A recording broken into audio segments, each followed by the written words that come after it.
আল্লাহ রসুল সাল্লাল্লাহু আলাইহি ওয়াসাল্লাম বলেন, একাকী সালাত আদায় করা, যারা একাকী নামাজ আদায় করে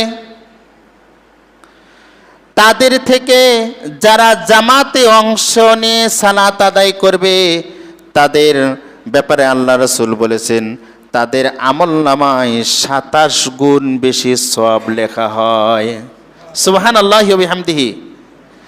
যারা জামাতে অংশ নেয়, আজান হইল, মসজিদে এসে জামাতে অংশ নিয়ে যারা নামাজ আদায় করবে, জামাতের সঙ্গে নামাজ আদায় করবে, আল্লাহ রাব্বুল আলামিন তাদের আমল নামায় ২৭ গুণ সওয়াব লিখে রাখছেন। আর যারা বাড়িতে পড়ে তারা কি এই ২৭ গুণ থেকে মাহরুম হইল না? মাহরুম তো হইলই, জামাতের সওয়াব থেকে বঞ্চিত হইল।